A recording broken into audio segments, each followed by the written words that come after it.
Good day, world. My name is Darius Ojok, and I am a student of ear, nose, and throat surgery at Your Arms Mulago. Well, I'm so delighted to share with you at this particular moment of time. Well, today happens to be a very nice and specific day, it being the World Hearing Day as per the World Health Organization. Well, this day could be a blessing in your life if you could take this time to listen to this that I have for you. Well, when they talk about World Hearing Day, someone will be wondering what it is. It is basically a day that was picked out and chosen to celebrate the ability of people to hear, and also to be able to extend a hand of medical help to those who maybe have hearing impairments or have hearing infections or something related to that. Well, on this day, I have a special message for you, which is simple. In medical practice, we say prevention is always better than cure. Yes, and that is the ideal thing. Prevention is better than cure. I would like to share with you a few things on how you can keep your ears. First and foremost, we are living in a digital world full of new devices that come every day. One of them is what we call earpods or earbuds. Some people call them headphones, which we like using them. It's fancy, yeah, it's swaggerific as to every young person out there. Yeah, it's nice to use, but it has its side effects that we all have to recognize.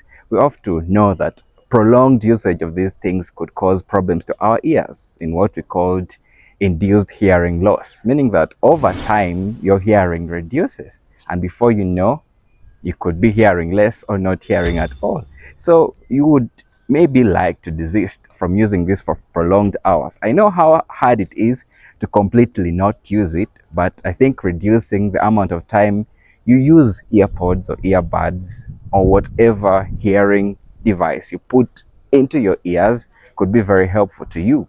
Leave alone that. Well, another issue is to do with swimming. Well, in ears, most of the hearing problems most times are caused by water, the water we expose our ears to. When you go swimming in the swamps out there in the villages, you find that in the water you swim, there could be germs or pathogens that enter your ears and cause different ear infections, which could later turn out expensive in treating.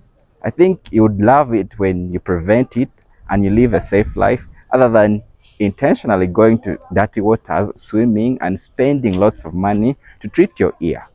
Leaving alone that, in ENT, the next is nose. Your nose is quite as important as your ear, because you never know how painful it is until you have a problem with it. Well, protect your ears. It could be by trying to live comfortable with them, as in when you have blockage of your nostrils or you have sinusitis, there are different natural ways you can use. You can do steaming. Steaming is simple. You get warm water in a container, let it be a basin or anything to do with that. You cover up your head into it and you steam. If you have nozzle blockage, there you will all be fine after all. Those are simple and non-costly methods of getting away with such. And away from the nose, there is the throat, which is why I'm talking to you, which is why we exchange love every day, because we're able to talk. Because of this that we have, it enables us to talk. Well, you can protect your throat in different ways. First and foremost is to avoid a bad habit, which is smoking.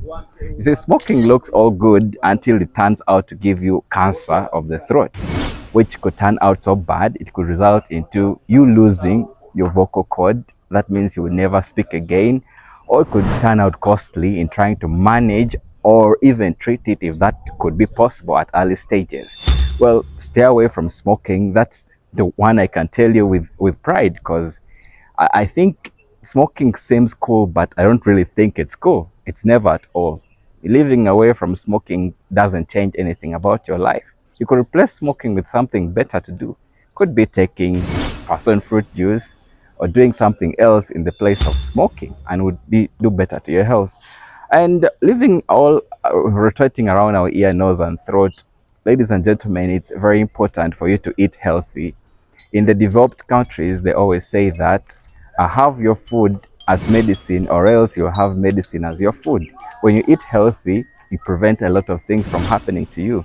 I think even by nature, God has designed almost every herbal thing we have. It is medicine. Some have been discovered as medicine, some we don't yet know they're medicine, but these are natural remedies to whatever we face every day. Eating healthy would mean going away from too much of fatty foods, avoiding street food because their hygiene could not be as good as possible, leave alone those that have the proper hygiene, right? But basically, food that is unhygienic could later on lead to a cost in our health. That's management and treatment. And going away from that, it also goes to drinking water. You know, our bodies are made up of approximately 60% of water. And imagine how your life would be without taking water, most especially in this hot weather where we lose a lot of water. The more water you take, the more healthy you be. My teacher used to always tell me that uh, no amount of water you take in can cause problems to you unless you fall into a lake. So the more you take water, the more you're healthy. Your brain thinks better and every other thing related to that. That's to do with water. Another thing is to exercise. In Africa, we always ignore the importance of exercising, but it's quite vital. The problem becomes that exercising is a discipline, meaning that you could be doing it every day, but the problem we don't do it is because we make it hard. We think that to exercise means you have to run thousands of kilometers or hundreds of kilometers, yet it can be as simple as taking a walk every evening, as simple as trying to make 10 or 5 push-ups every morning. Those small efforts can lead to big results at the end of the day. Countries that have exercising as a discipline spend less on medication as compared to those who wake up every day, eat fatty foods, and do not exercise. In the long run, it becomes very expensive, yet we have easier ways of getting along with these things. Well, I can relate this to the Bible because in as much as we, try to make amendments to our health problems and try to improve our health using man-made and monetary ways and medicine, which of course comes from what is created by God. I would love to tell you that uh, you taking care of your health, in fact, could be a godly responsibility into your life. Well, I draw this from the book of Second Peter, chapter 1, verse 3, which I'll read out to you so that it is well evident to you that to some extent you have to do this as a protection or taking care of God's creation, because it's true we have God's creation all around us, but we ourselves are also God's creation. It starts from protecting you, who is a multiplier of God's creation, because before you die, I think it's always important that you create another person to replace you. I think that's how it becomes important. So 2 Peter chapter 1 verse 3 says that his divine power has given us everything we need for a godly life through our knowledge of him who called us by his own glory and goodness.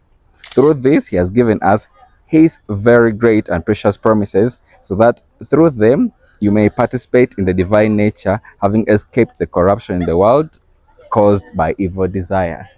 Well, this is quite explanatory. It tells us that whatever that we need to do, whatever stuff we need to do, everything that we need for a godly life, we can attain this through our knowledge of God. Yes? I mean, there are very many medical things that we do that stem from the Bible. Things like quarantine, if you remember the COVID times, those were majorly bought from the times of the Israelites. In case anyone had an infectious disease, they were put aside. They were meant to keep proper hygiene in honor of God himself. Well, you exercising, you eating healthy, and you taking good care of your ear, your nose, and your throat basically would be fulfilling God's desire for us to live lives that glorify him through his knowledge of him who called us according to his righteousness. Well, this is just what it is. In doing small efforts to make sure you're happy and healthy, you'll be glorifying God in the long run, because somebody who is healthy, who is happy, is a living gospel. Somebody else will look at you and love the life you live and ask for your secret. Yet your secret is embedded in the Bible. It dictates the design for your life.